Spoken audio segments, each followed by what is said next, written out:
more vaccinated than ever before, but still, you know, a mostly virtual world.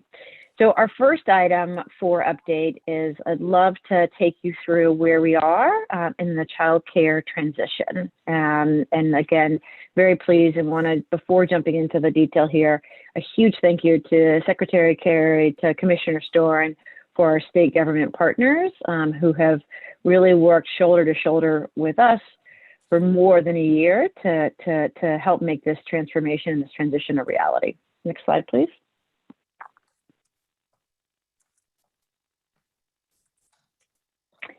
All right, so as you'll note, up one second. Oh, yeah, Becca and Kevin are chatting. You know, as a reminder, before I get into the details of the big pieces of government that we are in the process of moving, just kind of taking a step back and walking through kind of what has led us to this point. You will probably see some version of this slide every time we get together, because this is our true north, right? The challenge that we are, regardless of who funds us or what building we operate or what role we play in the system, this is what we're all working together on. We know that every child in the Commonwealth deserves to be able to have that opportunity to come to school ready. And yet too many children in our Commonwealth don't have this opportunity. Right now, according to last year's results, that 45% of children are entering without those key literacy, math, and social emotional skills. And that we look at children from disadvantaged backgrounds, our children with special needs, like they are less likely to have that opportunity to come to school ready. We know that there are a set of root causes. One of this is access. We know we don't provide funding to every child and every family, right? And we know that childcare and early childhood programming is extremely expensive. We also know that there are challenges around quality, right? And we have a wide variety of quality. Some experiences do an incredible job of putting kids on track for success, and others might need some supports to improve in quality. And so as we think about what it would take to dramatically improve access and quality, it'd be really difficult to do that as we are kind of currently structured, fairly fragmented at both the state and local level, different boards, different bodies setting expectations, health, safety, and quality, and funding programs to meet that. And so with this idea of like, we've got to really move the needle on quality and access, it really calls for unifying our governance so that we can speak with one voice about how to better support the incredible array of programs that support Virginia kids and families. Next slide, please.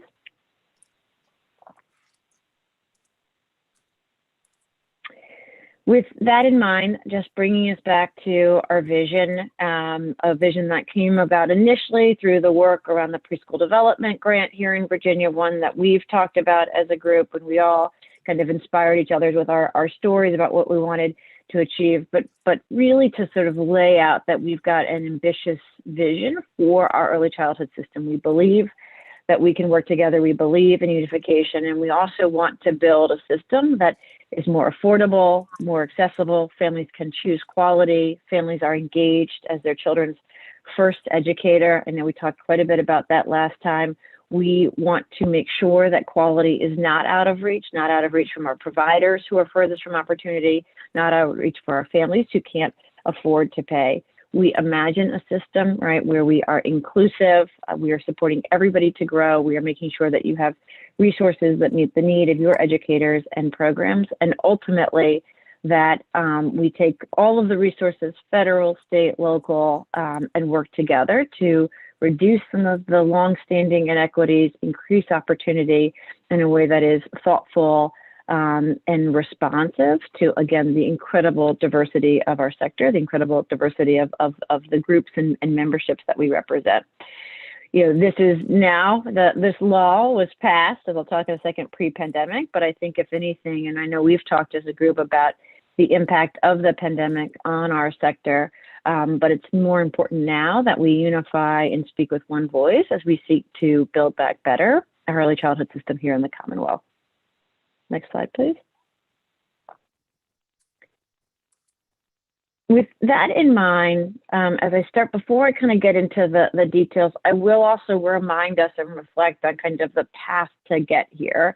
And I know, I promise I won't read all of the tiny words on the slide here, but really kind of work looking at this question of access and quality that goes back at least 6 years. And for some of you on the phone, I know this goes back even further than that in terms of efforts around, bringing, higher quality health and safety regulations to the field, kind of efforts to strengthen Head Start, right, since the School Readiness Act in 2009, really kind of long-standing efforts across different aspects of our sector. And really, more recently, between the work of Virginia Quality, the JLARC study, which kind of looked and said, we're going to stop thinking about these things across the separate buckets or groups and sort of look more uniformly across the board, and then work on the ground, including by many of the people who are on this group through the preschool development grant, through the needs assessment, strategic planning, and then the piloting at the local level, figuring out how we might work together. And from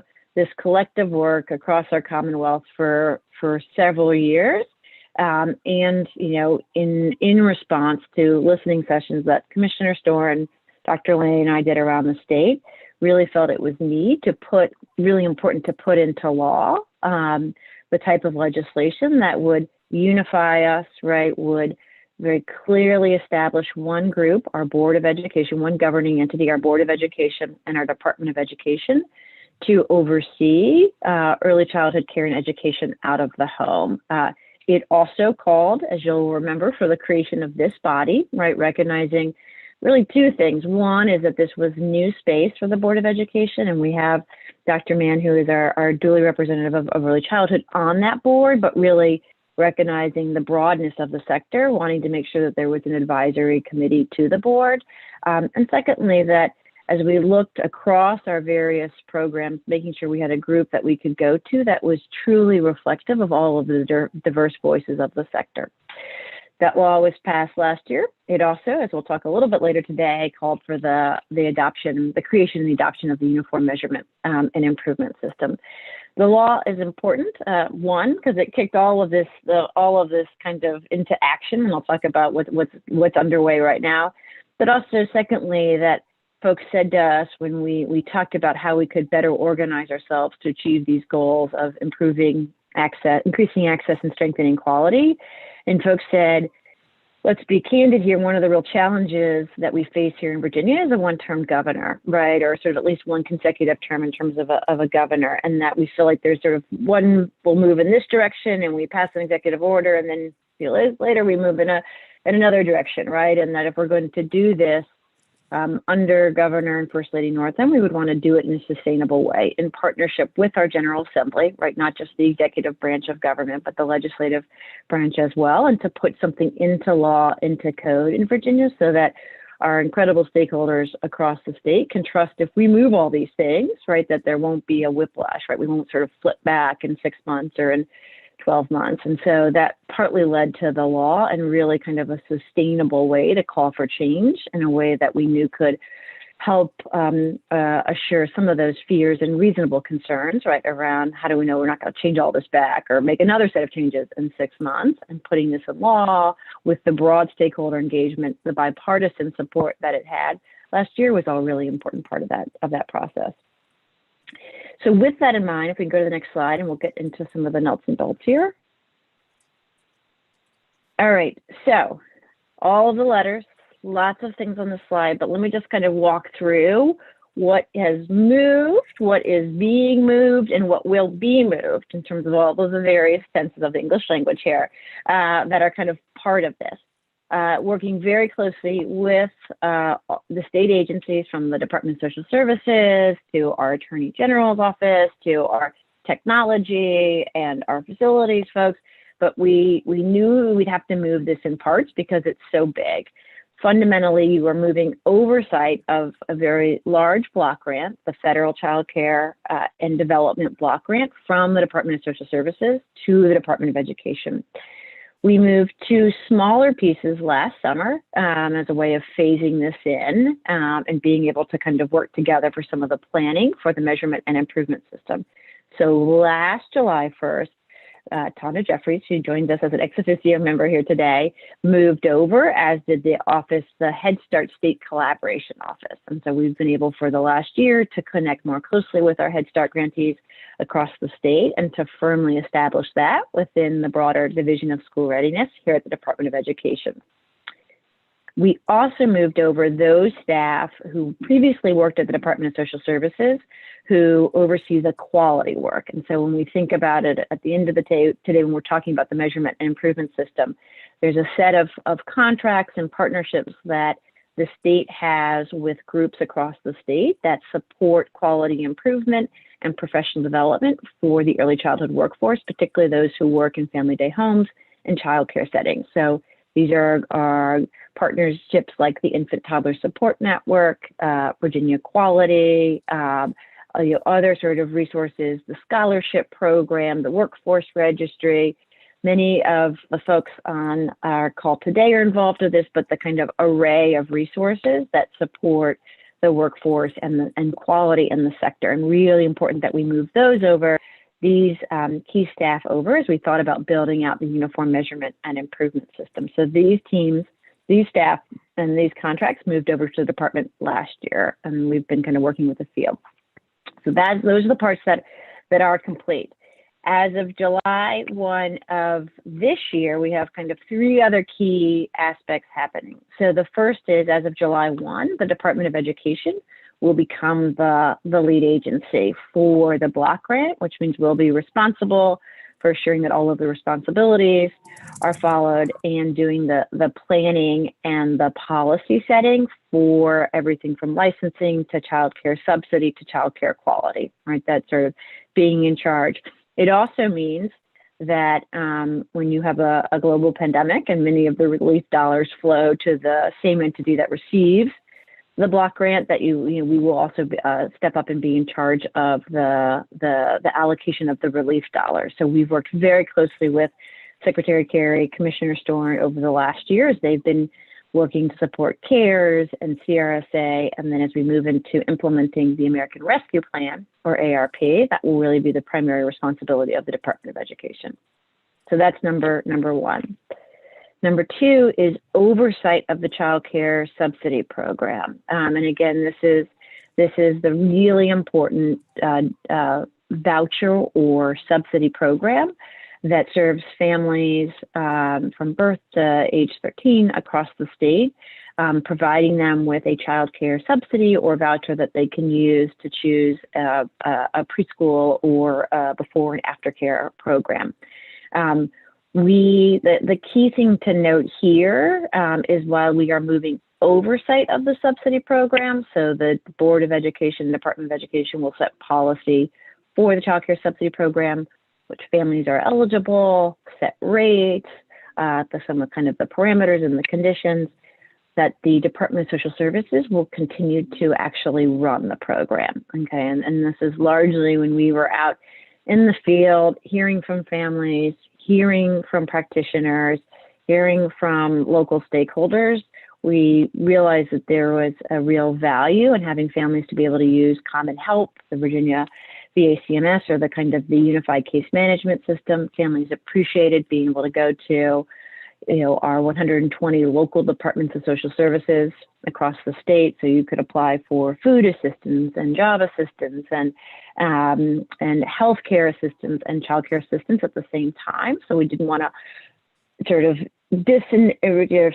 remove that and try to swap that over when it seemed to be working well, and instead said, why don't we set the policy at the Department of Education and the Board of Education so we could speak with one voice about health, safety, and quality and line that across our programs, but then partner with DSS, who will continue to administer the program through Common Help and through the local departments of social services, which I think is really, really important. So that shift will occur, and the Board of Ed and Department of Ed will set policy post 7/1. But if you are a family, for instance, seeking childcare, you'll still be able to go to your local department or log on to Common Help or use the app.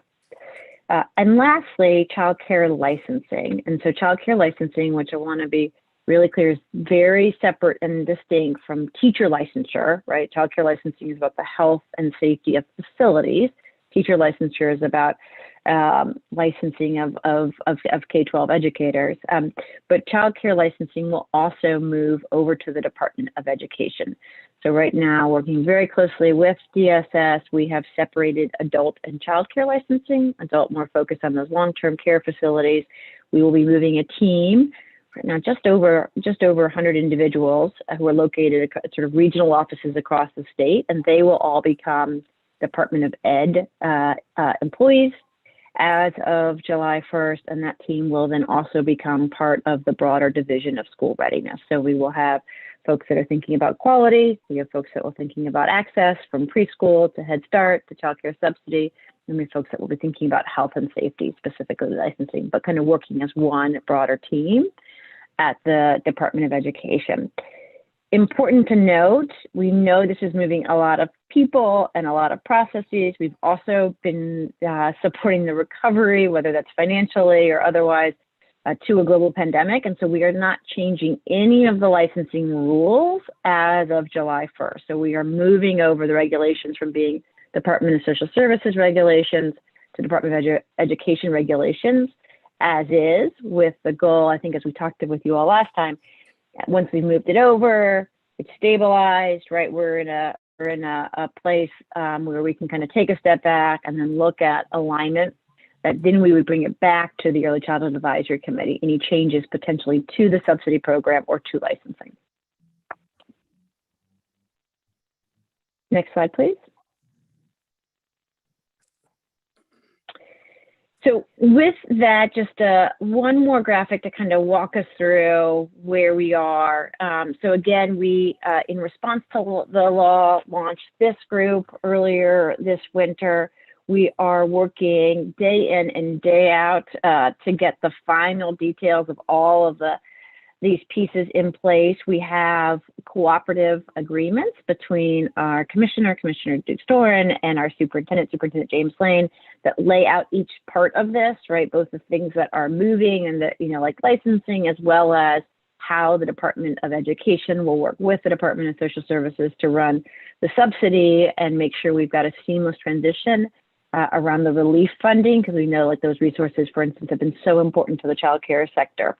We are in a good place. The Board of Education has adopted the child care regulations as is, and we are kind of working with our attorneys general to get all of those pieces in place, and we hope to have all of the cooperative agreements in good place by middle of June. We have let the staff know who are moving and have begun meeting with them. We've got a task force of our licensing staff, for instance, kind of preparing for the change, everything from cars to IDs to easy passes, right, to office space, figuring all of that, while also kind of figuring out the return to work, as well as hiring for a few key positions, at the Department of Education. So we're fully ready to go on July 1st. We'll then make sure we're in a good place, July, August, September, right? That we the field is stable, things are working, dollars are flowing to providers. And then we will come back to this group and start to look at things like the health and safety regulations, right? Sort of thinking more broadly across the early childhood sector, what changes, if any, do we want to make as a group? Seek your endorsement there. And then towards the winter, potentially take those to the Board of Education. Again, thinking both about the licensing regulations as well as the subsidy regulations. But again, there will be no changes for kind of expectations for programs as of July 1st. We did not think it would be a good idea to change that while also moving all of these big pieces of government. Next slide, please.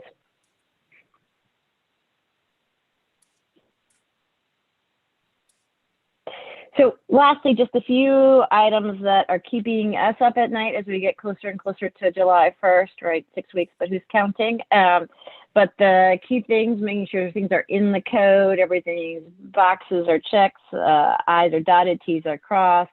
We have heard loud and clear, and we would welcome insights here. We need to even more communication is needed. So we've done webinars, we did a letter to the field in English and Spanish last week. We are working to kind of move over the information from the VDSS to the VDOE website. As I said before, working very closely with the staff that are moving and supporting a seamless transition there.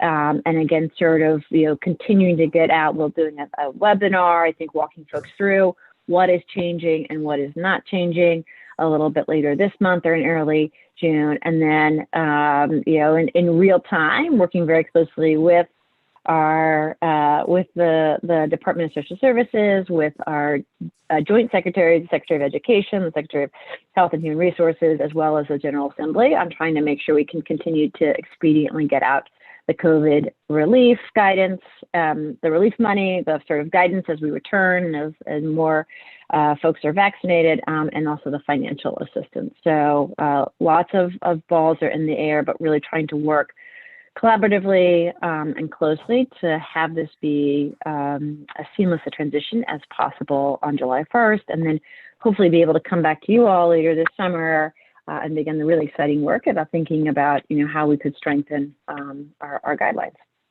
So with that, that's a summary of where we are. Again, this is an update. I sort of from time to time have updated our board on this, and just wanted to make sure that you also had that information. But we would, at this time, welcome any questions or if there's any particular insights or things you'd like to share with us as we get close to the final go date of July 1st. Hi, Jenna. Clark Anders. I have a question.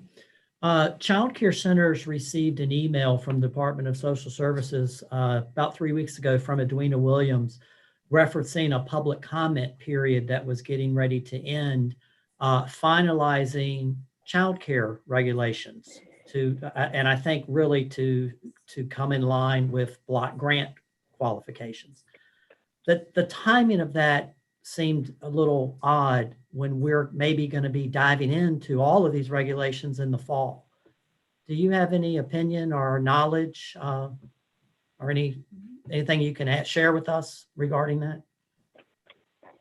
Yeah, no, that's a great question, Clark, and I'll answer that and see if any other folks want to chime in there. But you nailed it in terms of this is work that related, sort of goes back a few years in terms of getting ducks in a row in response to the federal reauthorization and some of the kind of expectations around alignment, particularly for those programs that take the child care subsidy program. So for those of you who are newer to the child care block grant, there was a very significant set of changes in the federal law, really I think dating back to 2015, and it gave states a fairly long runway on kind of implementing the different pieces of that.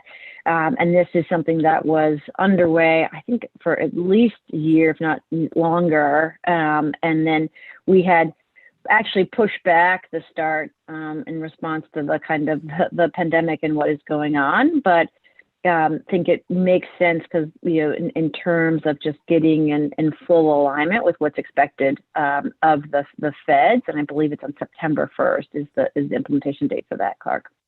Okay, thank you.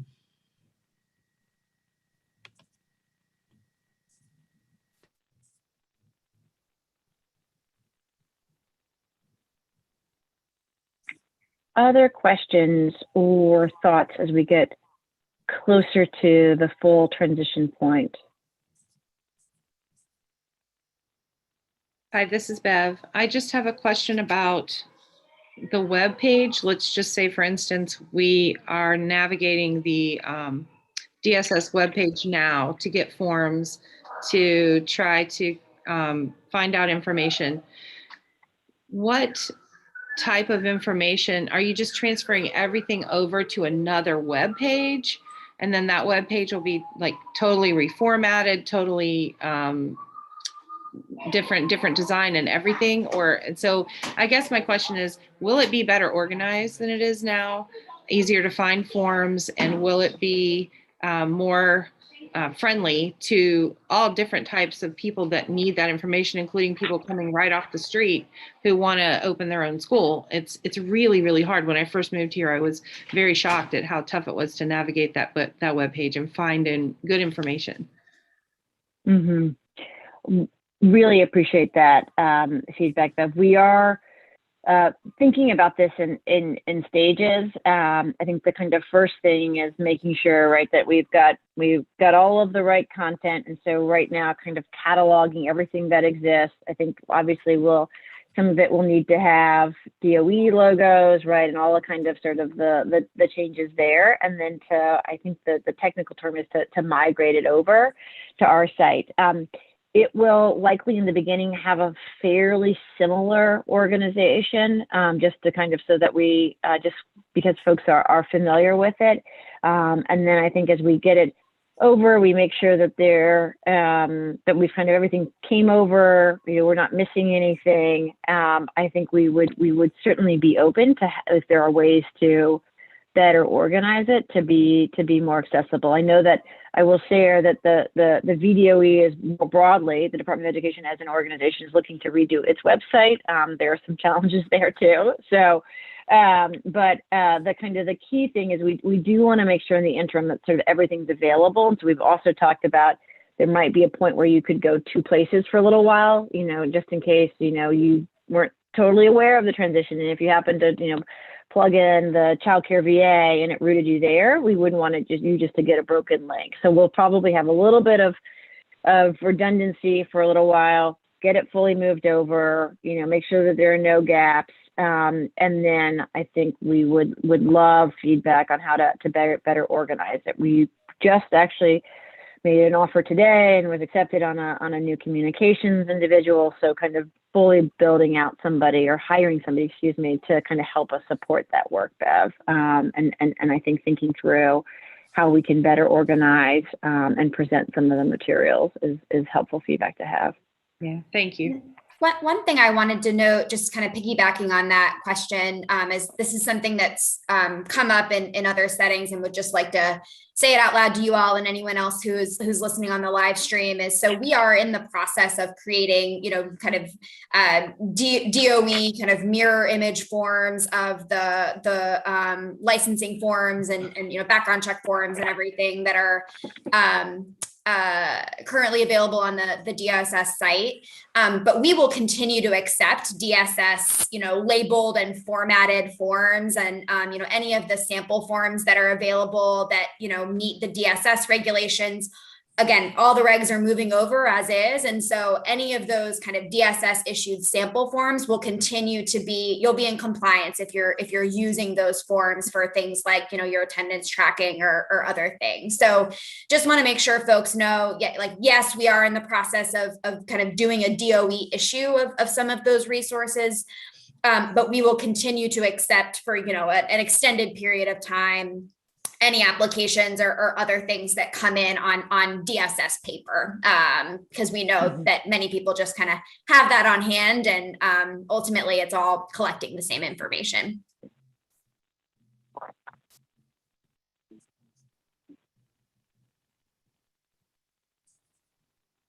Other questions or feedback?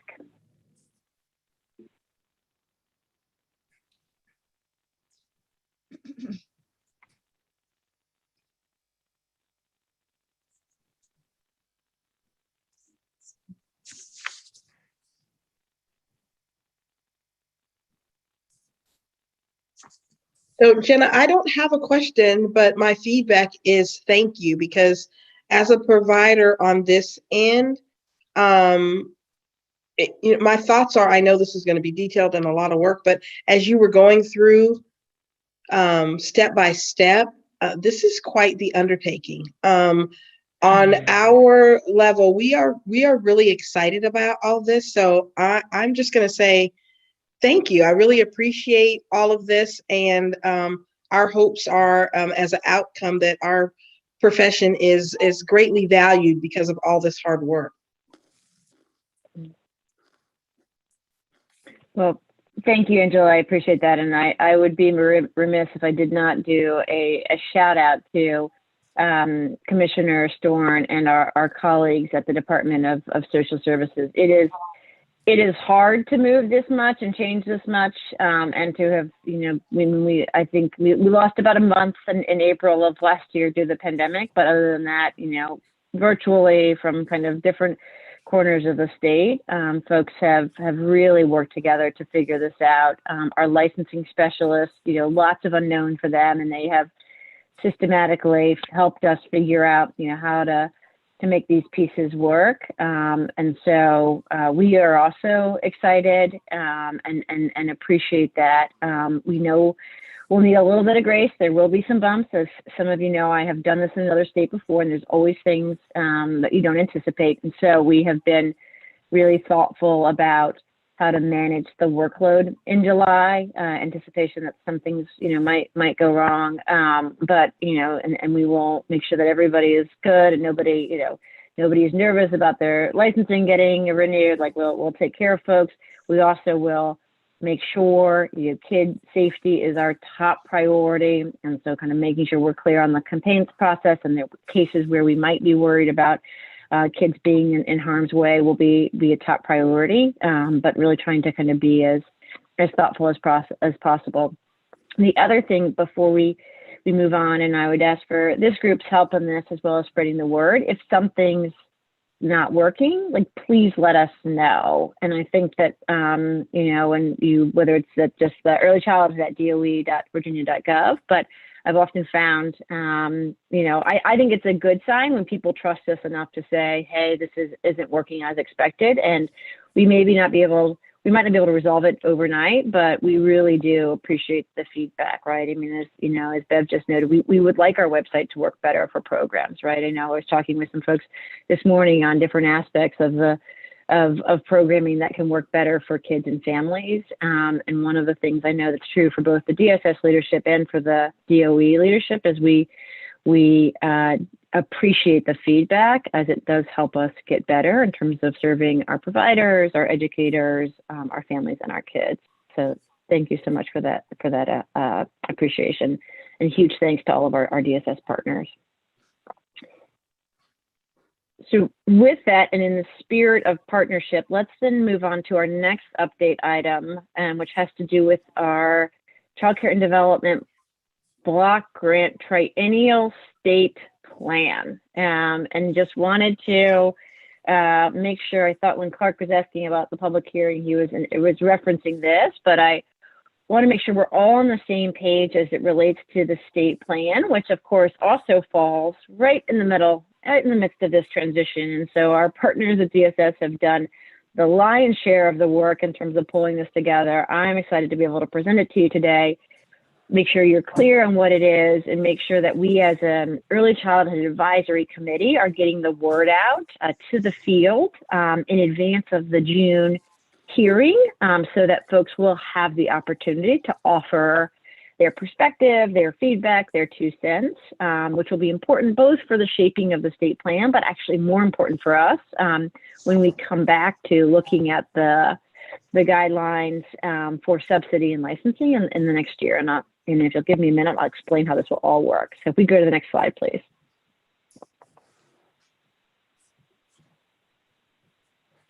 So what is the child care or the CCDBG state plan?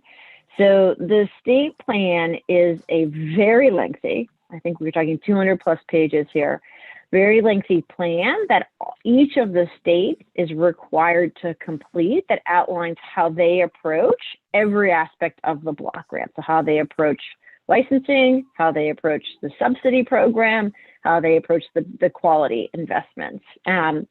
It is, and I often use this term, but it is it's your roadmap, your guidebook. It basically says, here is how Virginia will use these resources, right? In response to that federal law that I was speaking about with Clark earlier, that was used for the last kind of 6 years to say, is Virginia complying with the new changes in the federal law, and walking the feds through how we do that. And as we go forward, noting that we will be in sort of full compliance by this fall, then talking about kind of how Virginia is strategically using these resources, right? Again, while checking every box required by the feds in terms of how you have to use the block grant, right? So one, for instance, is that Virginia wants to make investments in quality, right? But Virginia is also required to put aside a certain amount of money, invest that in quality. And the place where we talk about that and sort of assure the feds that we're putting aside that money, we're making that investment in quality, is your state plan.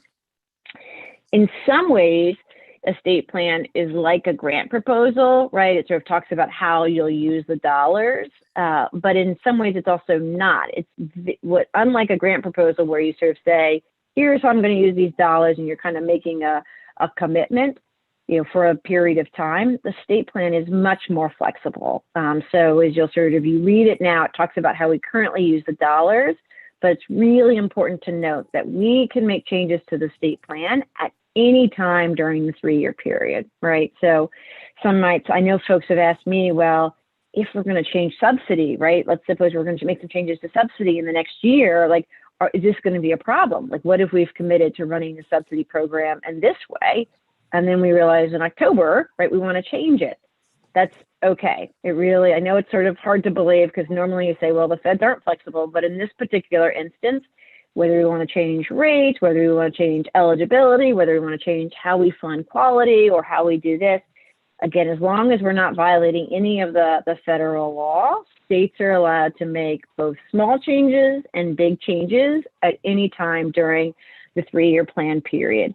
As I talked a little bit before, I think some of you are familiar with it. I ran this in Louisiana, and we had something similar to what we had here, where we submitted a state plan, and then we worked very closely with our advisory committee over a year to change a lot of the policies. And we just systematically, every time after we went to our ECAC and we went to our board and we changed the policies, we'd just go back and amend our state plan. And where we work very closely with the Fed, so there's no surprises there, but it is not a big deal. It's almost to be expected that there will be changes over the course of the 3-year period. And this plan that we're talking about today will run from October 1st to 2021 through September 30th of 2024. Next slide, please. As I alluded to earlier, it is a comprehensive document. It covers all aspects of the block grant. So who the lead agency is and how the lead agency works with partners, right? So in this case, it will be the Department of Education, but the department will continue to work very closely with this group, as well as the Department of Social Services and partners across the state. It talks about family engagement, the child care subsidy program, the providers that participate in the child care subsidy program, really making sure that there's a diverse set of providers, so there's access and choice for families. Talks about licensing and monitoring, some of those things that are required by the feds, like the background checks and some of the kind of number of inspections per year. It talks about the workforce, and often, again, when I'm reminded that I said we have to put aside some percentage of money to focus on quality, and I want to know how you're using that to support the workforce. They want to know how you're supporting continuous quality improvement. And so in there now, we talk about Virginia quality. And after we sort of begin to roll out the measurement and improvement system, we'll talk more about that, right? And the kind of the changes there. And then lastly, how we are being good taxpayer stewards of these dollars. So that kind of accountability and integrity. It's very comprehensive and it's a very, very long read, but everything you ever wanted to know about the Child Care Block Grant. Next slide, please. So wanted to make sure this group is aware of this process. I am not going to go into kind of detail into every section, largely because I think that sort of folks have, some of you already know some aspects of this very thoroughly, and really the kind of the best opportunity for us to get feedback on this is through the required state plan public hearings. But I wanted to make sure that you're aware of this as our early advisory committee. Make sure you're aware of the hearing. So we will provide 2 hearings. One will be in the morning for folks who can make it in the morning at 10 a.m. on June 7th, and the other at 6 p.m. So we know sometimes our folks find it hard to kind of get away during the middle of the day. 10 a.m. is snack time and activity time and outdoor play time. So we'll offer a second hearing at 6 p.m. And this is a great opportunity for folks across the state to share what they like and what they'd like to see changed. So we will ask for your help in publicizing this more broadly. I want to note that it's kind of a unique stakeholder engagement process because we aren't really able to kind of make all of the changes immediately, right? So we hopefully will hear a lot of feedback. So I'll give a, for instance, we might hear feedback across the state. Well, we think you should increase the rates, right? And we will, working with DSS, reflect that feedback was received. We won't necessarily go into the state plan and change the rates, right? Because we don't know exactly how we'll change the rates yet. We would still have to work with with you all, right, to kind of get all of the approval around that. So this is another way of saying, even though we're going to get a lot of feedback in early June, you might not see all of it reflected kind of in the changes to the state plan, but it will be reflected in the feedback we receive.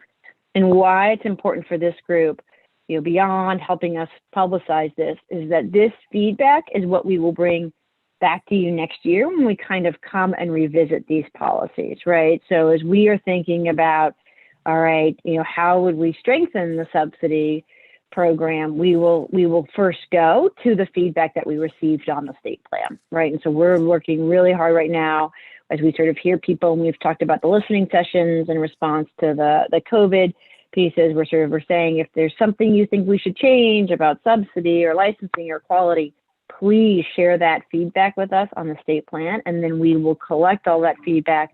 We'll make sure that ACF, the feds, know about that feedback, but we'll also use that feedback to think about how we will strengthen and improve our policies and practice once it's moved over after July 1st.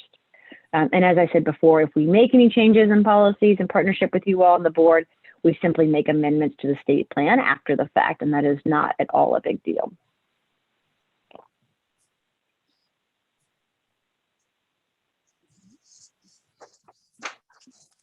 Questions, feedback about the state plan, the importance of that public hearing, or how, as I said before, we'll figure out how to bring a summary back to you all from the public hearing, because I do think it's really important that you hear that feedback from across the state, or where we go from here. Let's see if we have any questions or feedback.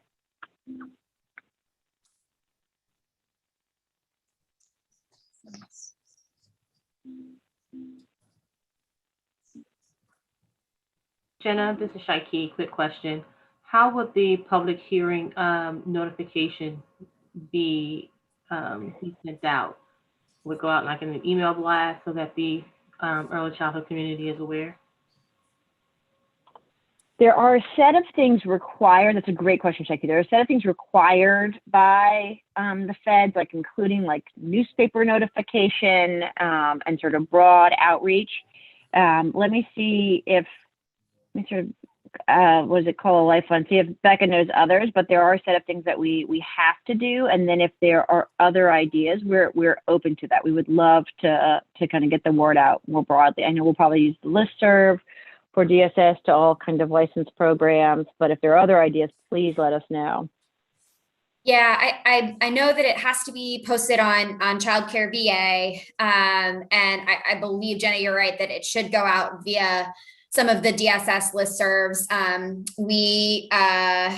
I think missed the boat on being able to do that in our school readiness connections newsletter, but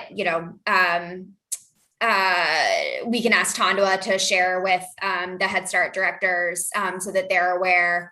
And yeah, definitely welcome other recommendations around kind of distribution strategies. But I don't remember off the top of my head other than newspapers, because it stands out, and the Childcare VA website where we have to post or disseminate. Jenna, if I could make a suggestion for child care centers, I tell you, when we get an email from Virginia Department of Social Services and it has Edwina Williams' name on it, everyone pays attention. I know I do. That's the first email I open. So just hint on that. And then the other thing, I guess in these communications, it would be explained if you did want to speak or share any thoughts at these public comment hearings, is there a registration process, or perhaps do you know that yet, what the process will be to be able to speak? Duke, do you happen to know how Denise and Mary intend to facilitate the public hearings? I haven't heard about a specific registration process, though I can send the link to where the form for public comment is available on the website.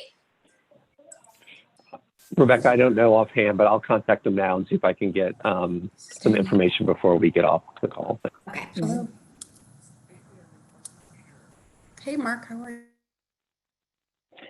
And that's a good point and reminder. I also know that sometimes folks, like, maybe they have something planned for June 7th, but we will take all written feedback as well. And again, reflect that as required to the feds, and then plan on using that as we start to do our work with you all around rethinking some of the regulations there. And I see Becca noted the link where that's offered. So please, some folks like speaking on Zoom, some folks prefer writing. We will take all forms of feedback.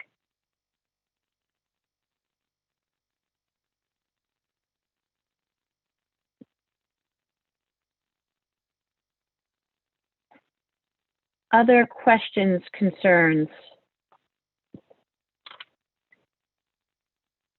feedback?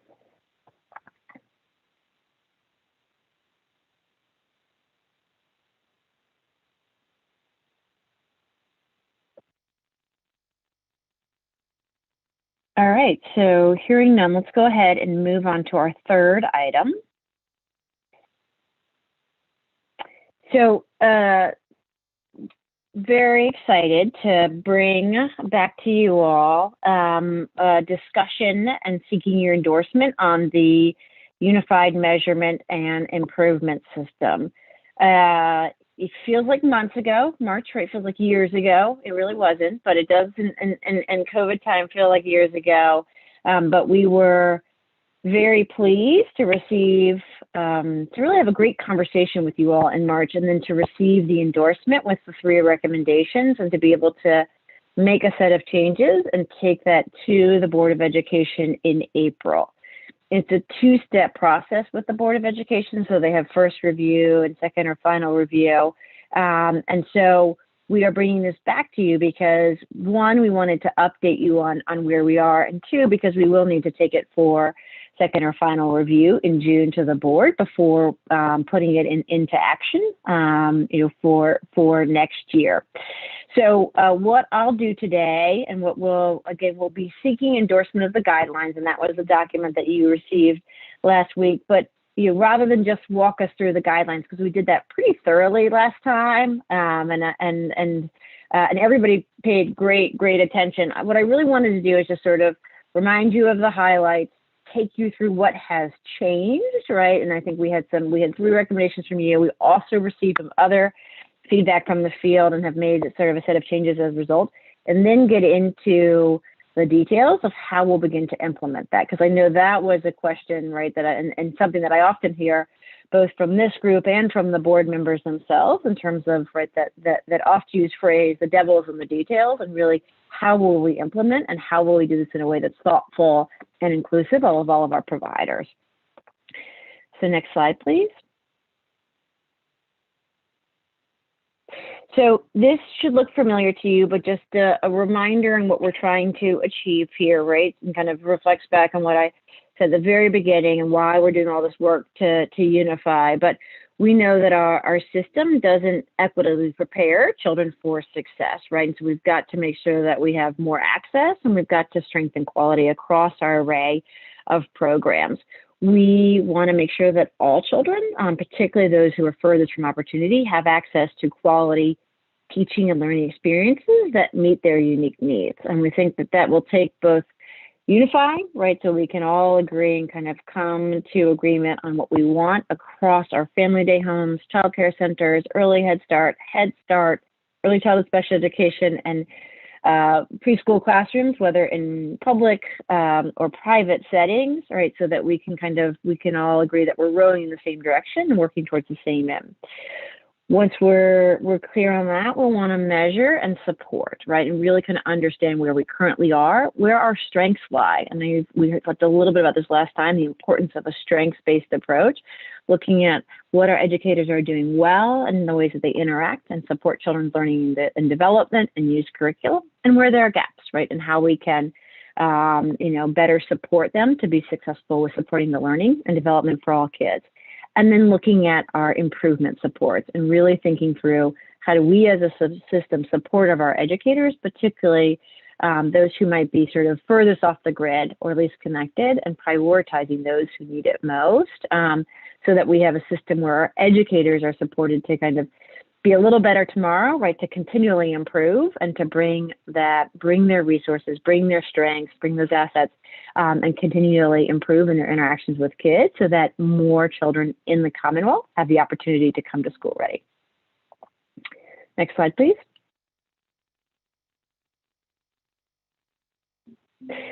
With that in mind, we did the lengthy document that you receive. Our Board of Education did review that and moved it on to the next stage. I was able to share that we had received the endorsement and walk the board through what your 3 recommendations were and how we made those changes, and pointed out for the board the places in the guidelines so that those had been reflected. And then we've got second review in June. In addition to kind of close work with you, we've continued to engage stakeholders across the state. So doing another webinar, we had 300 folks attend, and then we've had more than 600 individuals view that. And so continuing to get the word out, what's coming, when it's happening. We got more than 80 responses. So this is our second survey on kind of what folks liked, what they would change. And we've done, and you'll see some of the, as I talk about a couple of the shifts, also meeting with some of the individual stakeholder groups. So spending some time with our Family Day home educators. And I think Cheryl's not here today because she's in class training, and deep irony, but working with our Family Day home educators, our early childhood special education educators, with Tondwa and our Head Start grantees, with our Child Care Association, really kind of, once folks, we know it's a lengthy document, and so giving folks the opportunity to read through that, think about what it means for them, their educators, their families, and their kids, and continuing to take that feedback. We've also been working nationally with experts just to make sure what Virginia is doing continues to be cutting edge and reflects what what we know to be the best practices. And to the theme of communication, trying to put these resources in addition to using Readiness Connections to make sure we have this one website where you can go and get like a one-pager, right? So if you don't want to read the full 70-page guidelines, there's a much simpler 1 or 2-pager that kind of takes you through this and making sure that folks are clear on this. I will say that the 2 things apparently that have stuck in terms of communication, one, just to be, that you will not have to have a bachelor's degree and a teacher's license once this moves to Department of Education. That's been really important. And the other one is really reminding people, nobody should be going out and buying curriculum right now, right? We will be looking at curriculum and supporting the use of curriculum, but when I've been able to go out in the field and talk to folks everywhere from Southwest to Northern Virginia, that's the one thing they say, you told us don't buy curriculum, we're not buying curriculum. So don't buy curriculum. So, but I think we'll need to continue to get the word out about what this thing is and what it's not. And the 2 practice years will provide a really good opportunity to do that. Next slide, please. So just a reminder, this is our first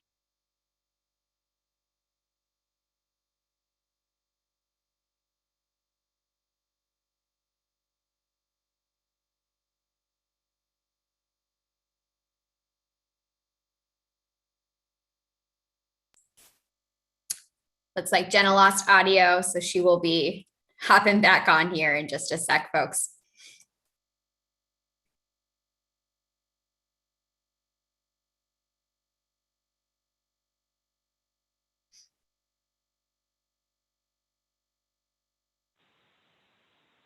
Excellent. I'm back. I apologize. It inevitably happens at least once in a longer meeting, but I apologize that Zoom just cut me off. I guess Zoom has some concerns about the practice year, but we've got 2 practice years, right? So we changed the law to make sure we had 2 full practice years. And this year we'll have our first 3 cohorts of the preschool development grant. I'll talk about that in a second, are available to 80% of the state. And then for our second practice year, which will start July 1st of 2022, we'll really work to make sure that it's available statewide, right? So anybody who wants to have a practice, low stakes, opportunity to kind of learn how the measurement and improvement system will have that in that second practice year. And then the kind of first formal year that folks will be required to participate will be in 2023. It'll go from 2023 to 2024. And so the first results would be publicly available no earlier than the fall of 2024. So I know it feels like a lot, but just wanted to remind folks that we do have some steps along the way, and that there's an opportunity for folks to be able to practice, learn about their program, support their educators, right? When they're talking about things like implementing curriculum, we know that that doesn't happen overnight, and want you to everybody to understand there's quite a long runway to supporting programs to get there. Next slide, please. All right, so next I wanted to walk you through just a handful of the revisions that we've made since we last met in March, based on your recommendations and based on some other stakeholder feedback we received. So the first is this group, and we talked in March, really talked about the importance of families and this oversight, honestly, on our part, that we had not included families in the guiding principles. And so one of the things, if you look to the guiding principles in the document and what we presented to the board, is we explicitly included a guiding principle about families, and noting that our measurement and improvement system needs to leverage the incredible insights of parents, guardians, families, right, that they know best what their children need, right, in terms of care and education, that we should be very thoughtful about how we do that, right? Not just about engaging families, but that it's done in a culturally and linguistically responsive way. And that's sort of like how we define quality, often hinges on sort of who we are, what groups we participate, the community that we're part of, that we see and truly believe that our families are our children's first teachers. And so they are critical partners in terms of supporting teaching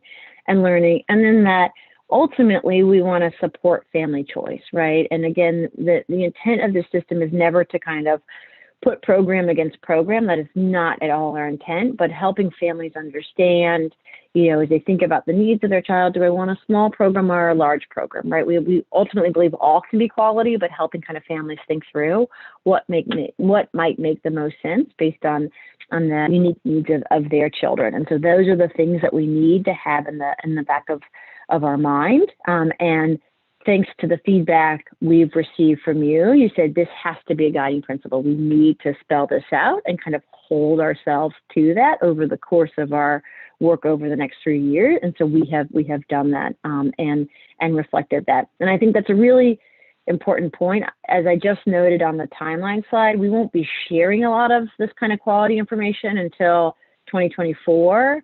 But I'm hopeful that if we kind of keep families, their interests, their needs, how we can be responsive to them throughout the process, that will help us make sure that this truly is a supportive tool to families once this information is more broadly available in 2024.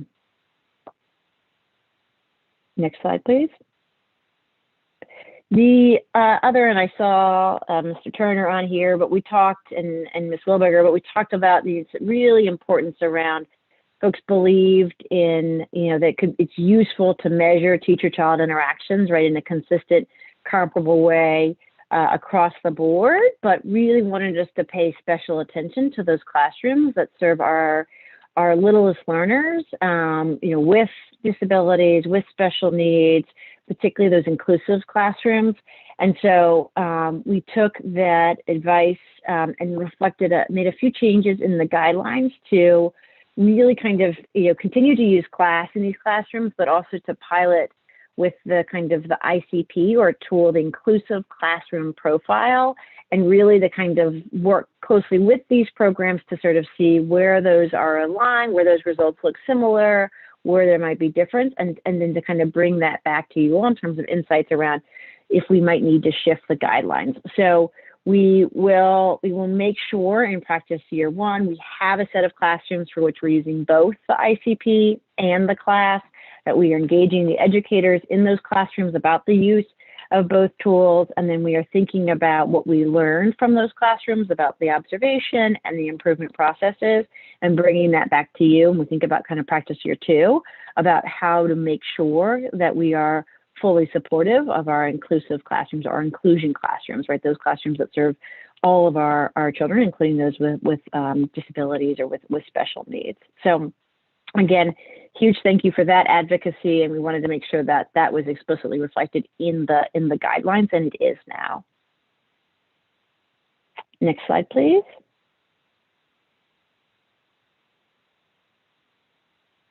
The other great feedback that we received was about sort of saying there was some concern that the way that we had initially written the guidelines wasn't fully representative of all of the work currently underway in terms of improvement. And so making sure that we noted that and that we were really clear, right, as I talked a little bit about like the staff that had moved over to the Department of Education from social services, the staff who work on quality in terms of Head Start and with the VPI program and the Early Child Special Education program, right, that we're not reinventing the wheel, or that we're really harnessing all that we've learned about quality improvement and kind of coordinating this work. And so we wanted to make sure that that was really explicit and that anybody who picked up the guidelines would understand how many resources are currently available and steps being taken to kind of coordinate and integrate those resources. So,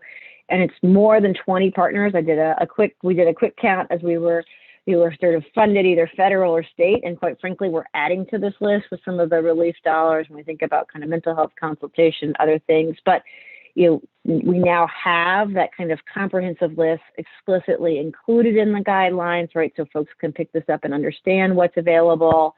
And we are going to work really closely with everybody who receives funding from us or anybody who's working on professional development to help better coordinate these efforts, to make sure we're sharing, in a de-identified way, the data about what we know about our programs, connecting folks, and then again, thinking like resources like guidebooks and linkages so that all of our providers can access the resources that make the most sense for the needs of their program and their educators. So really strengthen the improvement section of the guidelines thanks to the feedback we received from you. Next slide, please. The other key changes that we made, and this was, I think, came up in our conversation, although not an explicit recommendation from this group, but also came up at a series of conversations we had with stakeholders, including some of the folks in this room today, was how we were framing the practice year ratings. And, I think the shortest way to say this is that satisfactory wasn't satisfactory to anybody, right? That folks felt like we realized that there'd be a lot in that group. We realized that that it just didn't sound good to anybody, and that it wasn't really kind of supportive of programs. I think similarly, the needs improvement felt for something where we're saying we're here to support you, but then we're maybe suggesting that you need improvement, but that's also not exactly what we wanted to achieve. And so we have changed the naming for the practice year. So instead of satisfactory, we will say that you've met practice year expectations. Instead of needs improvement, we'll say you need support, right? And just a set of language changes that we think is really important when we go back to our vision and our guiding principles, and that this is really supposed to be a strengths-based system, and that we wanted to let folks know, hey, you're doing well, right? You're meeting all the expectations. You're doing everything we've asked of you, right? And if not, then like, hey, we want to prioritize you for needing support. And I think that's a very different feeling than like the kind of needs improvement. And as I said before, I couldn't find anybody who liked satisfactory. And so we went back and forth on different names and felt like, hey, we know that these probably won't be the forever ratings, but this is a better way to kind of for what we need right now. And then as a group, we'll come back as we sort of sort through really what we want to achieve with the system. How do we think about the different levels and how do we name the different levels? But this is practice. Let's call it practice. And let's really kind of talk about, not about needing improvement, but saying you should be prioritized for the supports that the state can provide.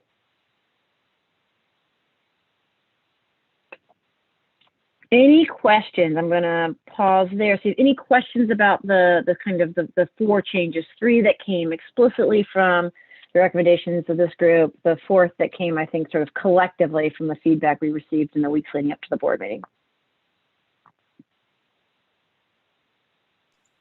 I just want to say thank you. I really like how you framed the ratings for the practice years. So thank you for doing that.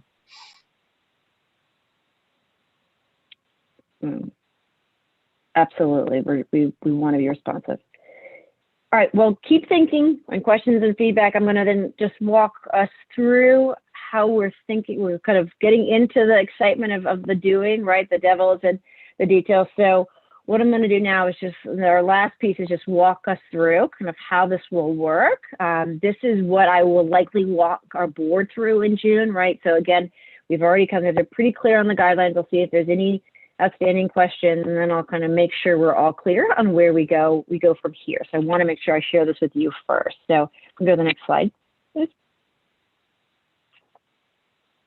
So as I noted that this will be available in 82% of localities and to 83% of programs in this practice year. So this is a kind of this, folks, if you've been watching this map over the last 3 years, we went from a little bit of coverage to more colors. We're now into like, umber and sort of olive green, a whole array of kind of colors here. But we're still finalizing cohort 3, but we look to have a really substantive part of the state on board for this practice year.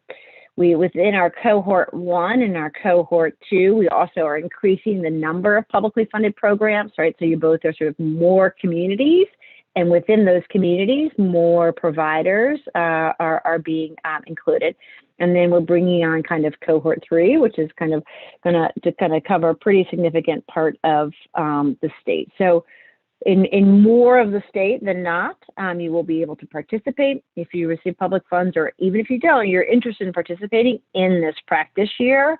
And we are finalizing those numbers now, and registration will start later this summer. So, we are good to go, and we feel like we're in a pretty good place. We are really glad we have 2 practice years, right? Because this is not full coverage of the state, and our goal will be to get everybody within these communities participating next year, and then make sure when we come back to you a year from now that we are looking at a map that covers every aspect of the state as we go into the second practice year.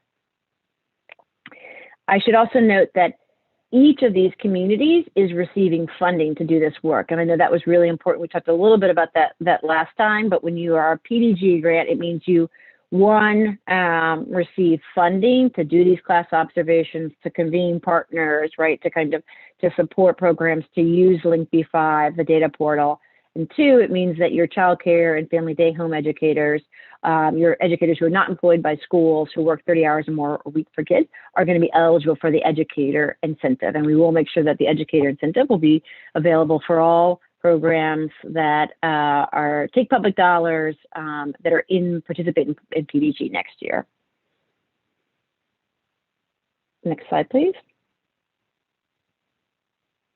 This is the specific details. So we have begun walking all of our PDG kind of community and regional leads through this, but we are in the kind of the nuts and bolts of the practice year. Will kick off July 1 officially. As I said, we'll do our formal registration process. So across all of those communities that you saw highlighted on the map, all of our sites and our educators, our leaders and educators will have the opportunity to register in the system. We normally complete that by early fall.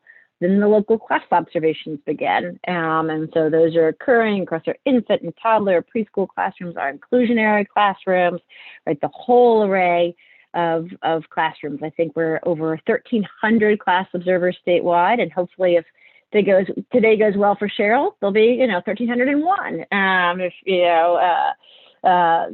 So very excited there in terms of making sure we've got the capacity, and our programs will be entering information about their programs in Link B5. It should be noted that if you're not using a curriculum in the fall, that will not be held against you. Remember, don't go out and buy a curriculum. We will continue to collect the curriculum information until the spring, right? So it won't kind of count as it relates to curriculum until the spring. And then we'll do a set of fall observations, right? So folks can understand where they're doing, provide that feedback to educators, begin to think about what improvement supports make most sense for those educators in classrooms, and then do the same in the spring, and really trying to get in a cycle where educators are getting more frequent feedback and support to improve. We will this year have a small number of external class observations as well. And again, this is just a way for us as the state to look at where we have consistency, where there might be some differences kind of across our communities.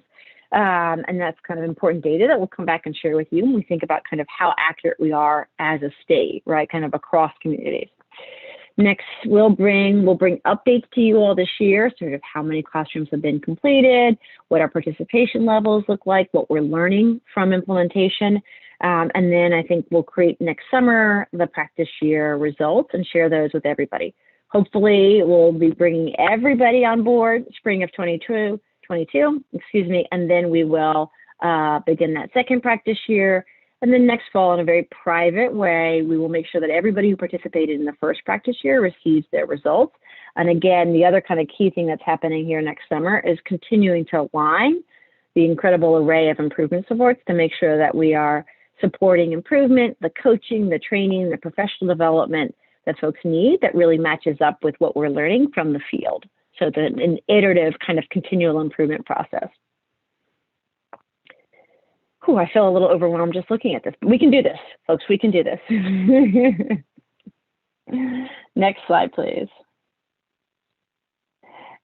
This is just a reminder on the kind of detail on the class observations, but again, some very specific rates. We've already set observation windows, October to December, so we know folks might say, oh my gosh, going back to school this year is going to be unlike any year we've ever seen before, right, in terms of all of the disruption, everything we've gone through. So we won't be starting observations till October, and then we'll be finishing up, to the second set between January and May. We are working really closely right now to make sure we have enough capacity to get all these observations done, to make sure that all educators who are new to class, like no surprises, understand and kind of get that foundational class training before they're observed. We know that's really important. The lead teachers, the assistant teachers, right? Everybody in the classroom, we're working to make sure and sort of that we'll be able to track that every educator is getting feedback and sharing documents that we've used here in Virginia, kind of to help shape that feedback. Again, strengths-based, right? Helping kind of understand here's where you're doing really well as an educator. For many of our teachers this year, this will be a brand new practice, right? You think of some of our infant and toddler teachers who've never received this type of feedback before, and we want it to be a positive, strengths-based approach. We want people to kind of walk away feeling good about this. And then getting kind of practice on making sure that we're getting all of the right information about our programs into the data portal. I know it sounds a little bit crazy, but we actually don't have in Virginia like one system that kind of collects all of the sites, all of the classrooms, the kind of class lists and the quality information like this. And so we're working very closely with our partners at UVA to make sure that, whether it's through a spaghetti dinner where we help people understand the system, whether it's through being able to call our hotline as we walk you through, here's how to log in, here's how to do this. But it will be really important that we help our programs use the system so we can get the data we need to be able to generate the results for everybody in practice first, right? But then when we're ready for real time in 2 years, that we've got that we're used to every aspect of the system and we've not left any stone unturned. Next slide, please. And again, on the curriculum, right? So you've heard the refrain, nobody go out and buy curriculum. The kind of the key updates I wanted to share with folks now, and we've been reviewing kind of preschool curriculum materials.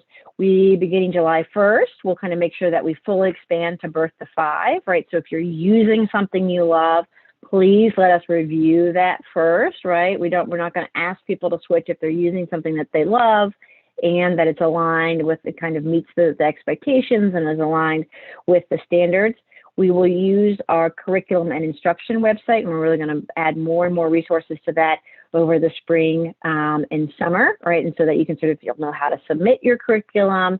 And we're also working, I think, as we've talked about before, for making sure that there is an affordable, either free or extremely low cost resource if you don't have something you love, right? And we know that we've got kind of two audiences out there, a set of programs that have something they want and will need to sort of check against the list or have it review, or programs who will say, hey, I've kind of been making do with this and that, using kind of this website and Pinterest and this, but I would really appreciate if you would just kind of make something affordable to me, and then I could look at it and decide whether I would want that for my site. And so we're working very closely to make sure that by the summer, we would be able to present an option and path forward. We did move. Normally, we'd say we'd want to sort of check on your use of curriculum at the beginning of the school year, but for this practice year, we're not going to do that until May, right? We're not going to sort of fully kind of, we'll be asking that question until May, because we know that we need to be able to put more resources out there, give programs time to kind of think about what might make the most sense for them, make sure there's time to review materials so we're not forcing people to change if they have something they like. And so again, we will ask the question about curriculum through May. And so nobody needs to run out and buy anything today. More resources will become available over the course of the spring and summer to support all of our programs. And again, remember, it's in one classroom this year, right? So, we know some folks are going to go on the currently approved list. They're good, right? Like, for example, many of our VPI classrooms are already there. That's great. Probably many of our Head Start classrooms. We're really focused here on our programs that might not be as connected and making sure that we're saying one classroom, it's a reasonable ask, and we will work with you over the course of the year to get that in place. All right, next slide, please. And this walks us through just a set of the steps that we're doing to kind of get folks ready. And so I know this feels like a lot to kind of deliver in one meeting, but we actually, between the Department of Education and our close partners at the Early Childhood Foundation, we meet and talk with our preschool development communities weekly, every Tuesday afternoon, and we will continue that through the summer. So they get to sort of see, they get multiple kind of bites at the apple in terms of making sure that they're clear on the aspects of this. Chris is a regular contributor to the office hours, and really making sure that, one, we're presenting the information, and two, that there's an opportunity for questions as they go forward. We will orient our cohort 3 in July. We will have full day TA sessions in June and September, where real focus has been making sure that our communities are prepared to support their providers and educators. So kind of a lot of intensive technical assistance out to the communities, in addition to the funding that they receive and the educator incentive. We're updating our local guidebook and making sure that we've got a guide for everybody who's participating. So that TA is at the community level, but making sure that we can put a guidebook in every provider's hand, our implementation guide in every provider's hands next year is really important.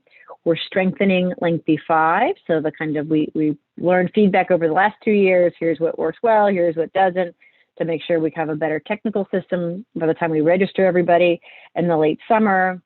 We're making sure that folks are offering foundational class training and resources. And again, we have a lot of class observation training. So you've heard me joke about it a couple of times today, but Cheryl, one of our colleagues, is not here because she's literally in class observation training. I think it was yesterday and today, and that you'll probably hear that refrain throughout the summer.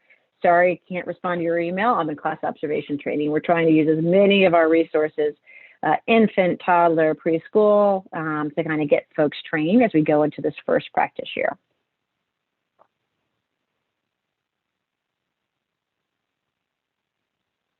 So with that, we, just as a reminder, we are going to take the guidelines that were sent around with you to our board for second review in June. And if things go well, then be prepared to kind of pivot out of that meeting and begin working really closely with our preschool development communities to implement that in this first practice year.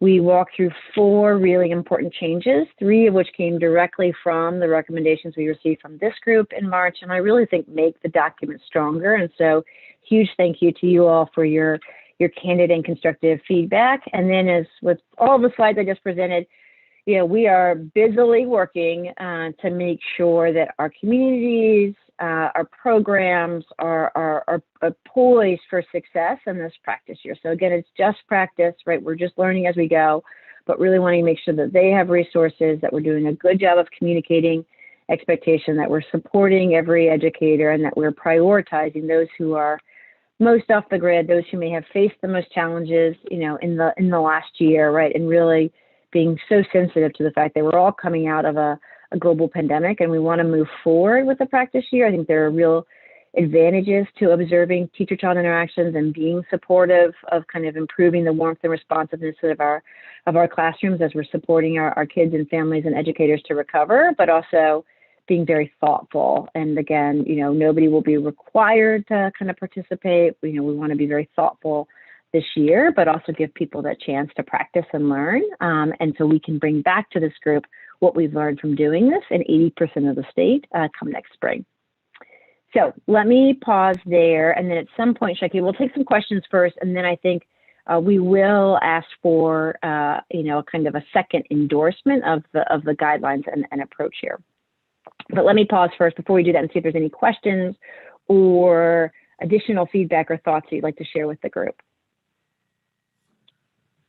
Jenna, I have a couple questions on practice year one with the observations. I think you had mentioned a while back that the observations would consist of a 50-minute classroom observation. Is that correct? No, we would follow the protocols for the tool. So each of them is 4 cycles. Yep, the 420, unless it's, I think the infant, right, Chris, is 415. But we would follow all of the parameters of the tool. Got it. And then this may be getting too far in the weeds, but do you know yet how it would be formatted in that? Would you see perhaps one observer going to a center and kind of working their way through the building, observing from one class to the next? Or do you perhaps see a team of observers? Because, obviously a center is going to have multiple classrooms. Do you see a team all showing up at 10 o'clock and knocking out all of those observations at the same time? That's a great question, Clark. There will be some discretion in the practice year. So we will, each of the communities will kind of be responsible for making sure that the local observations are completed. The implementation guidebook will talk about some of the general parameters, right? So like, don't go at 6 a.m., right? The kind of, thinking about kind of notification, like it's not good practice to do a class observation on the day that there's like a holiday, right? Or extraordinary event like a field day or water day or whatever else. But there will be some flexibility in how communities approach that work, provided you stay within those parameters. So in some places it might be all kind of at the same time, and others it might be more gradual, like kind of over a set of days. And that's something we'll learn, right? I mean, I think folks are encouraged to talk to their community level leads. And if there's particular things that work better than others, we'll kind of capture that insights and make sure that we update the guide as we go forward.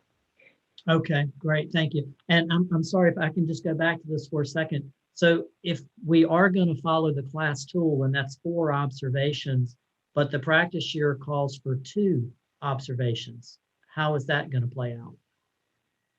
Oh no, this is the 4 cycles. So you would do 2 full. It's confused. So I misspoke, Clark. So we would follow the tool fully in the fall and fully in the spring. So the 4 cycles. Sorry, we're not splitting the observation. I apologize for not being clear. Now you're following the full, so that you could compare. I mean, one of the reasons for doing this is to sort of some folks to sort of see the growth over time. To kind of sometimes like.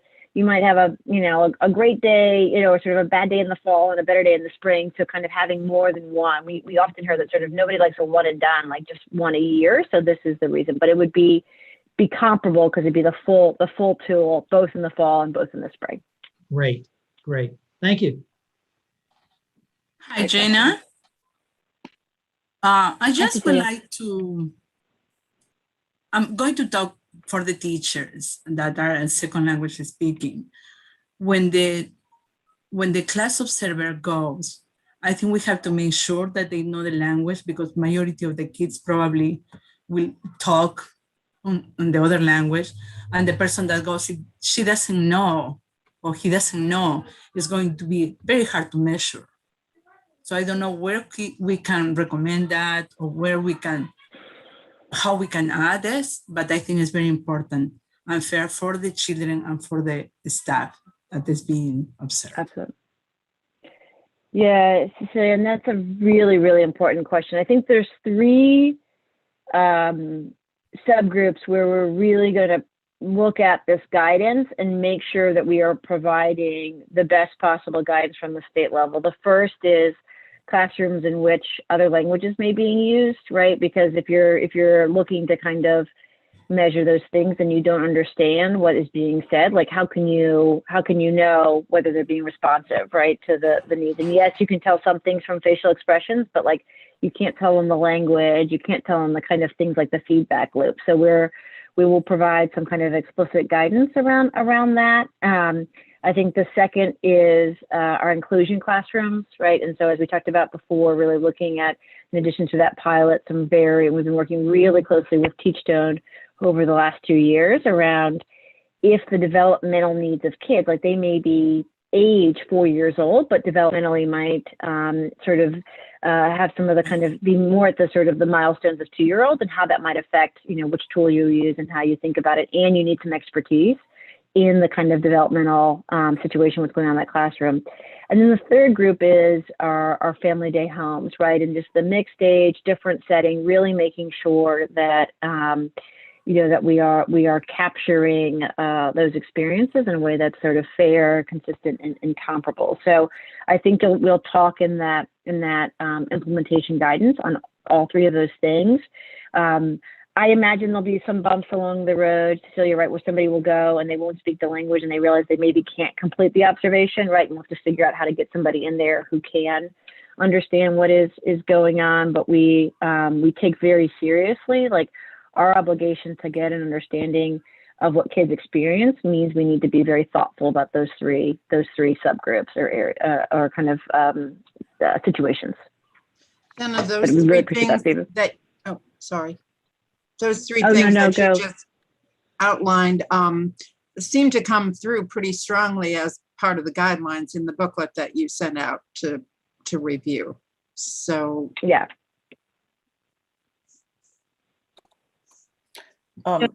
Yeah. Yeah, and I think the key thing, Roberta, is right when we sort of get into some of the, for instance, right, we talk in the guidelines there, and then even more details we get into kind of the parameters, right, around the local observations, like how it's really the two documents, right? One is the overall guidelines for the system, and the second is making sure that we're providing the right guidance to our communities to sort of, because those are the parameters they'll be operating in. But yes, we try to take that very seriously. 2 questions, Jenna. This is Shaiki. The Link B5, will there be an opportunity for programs to provide some feedback on Link B5 and how that system works for data entry on the provider side? Absolutely, and and I think we could probably think about that sooner rather than later. I just had heard that from somebody else as well. I know we've been feeding back feedback to our Link B5 developers, but we can certainly think through something more systematic in terms of capturing some of that feedback. We, based on some of the kind of concerns we've heard from last year, have a set, I think there's at least 3 phases of changes set to go in over the course of this year. We know that there were some kind of, I think the best way to describe it is pain points along the way. But let me go back to that team as well and think about where we could sort of make sure folks know about those enhancements, but also kind of continue to capture feedback. That's very helpful. And I think that the PDG coordinators, have done a great job in putting out instructions and really following up for, support and et cetera. But just thinking about as new programs come on and have to do that really, the really hard piece, which is the initial data entry, there may be some room for some feedback that will make that a little bit easier. Yeah. Second question is for the external class observations, who will be conducting those? Will it be external within our community, like external outside of our programs? And how will those programs that will have the external observations, how are they selected? Another great question. So we have had, through the Virginia state budget the last few years, they have directly funded the Center for Teaching and Learning at the University of Virginia to do those class observations of the Virginia Preschool Initiative of classrooms. And that was something that came directly out of the JLARC study. This year, that language was changed to more broadly include the kind of array of early childhood programs, right? Recognizing that our early childhood system is much more than VPI. So for this year, UVA will conduct those external observations. We right now are working on a kind of a methodology, for lack of a better term, but a way to kind of pull a random sample of programs in classrooms. We'll want to make sure that we cover the state. We'll want to make sure that we cover infant, toddler, and preschool. We'll want to think about, I think, to Cecilia and Sandy and Roberta's point, that we don't just have kind of, typical 4-year-old classrooms in certain settings, right? But that we're thinking of inclusionary classrooms, classrooms where languages other than English might be spoken, our family day homes.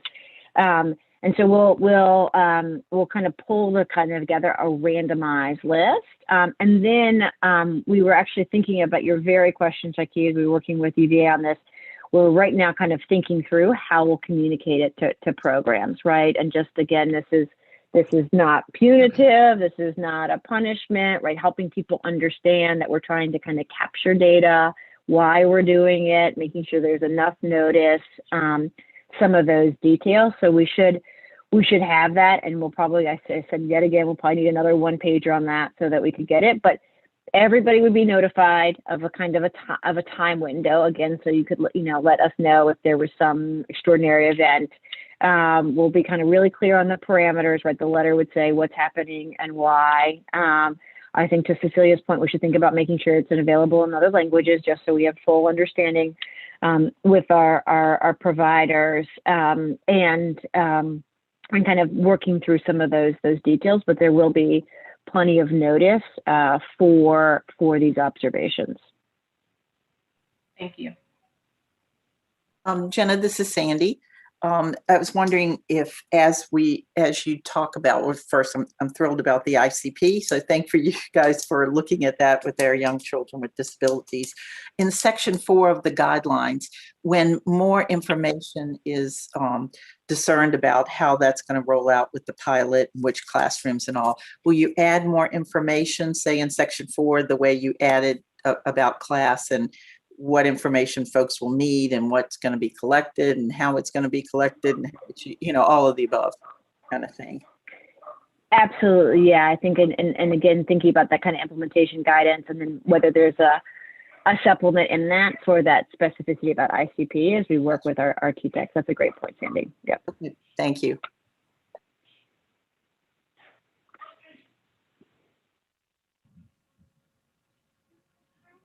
Are there any other questions or comments? Just a quick question about, especially if you're going to potentially be in the cohort 3. I know there's a lot of training that will come with that. Will we get a schedule fairly early? Because depending on how heavily it involves teachers, we might have to close down for a day, and we're open every day, all summer, all year. So. Yes, that's a great question and point, Jennifer. Yeah, and we do it, and our PDG folks can attest. You get the schedule pretty early on, and then you're reminded of the next sort of what's on the horizon for the next 6 months. Basically every week. But you'll get the guidebook, you'll get the schedule. We know it's a lot, and so I think we would imagine that that again the observation window, for instance, opens in October, but you might find yourself wanting to kind of wait till a little bit later in the fall, so you can kind of get to educators, right, and are able to stagger if need be. But yes, we would get all of that information. All of that would be covered in terms of the explicit details for the next 6 months and the orientation.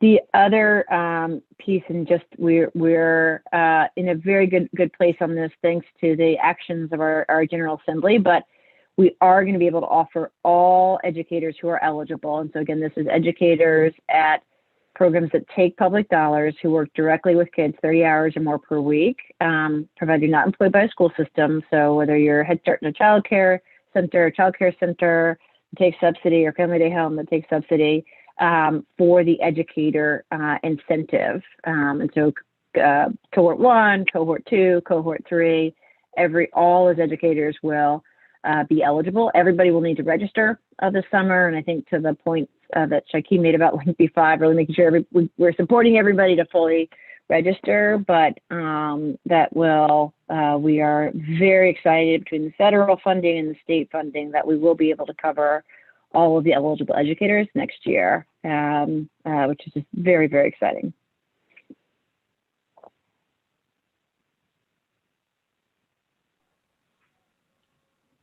All right. Thank you, Jenna. Do we have any additional questions or comments? If not, I will ask for a motion to endorse the implementation for practice year 1.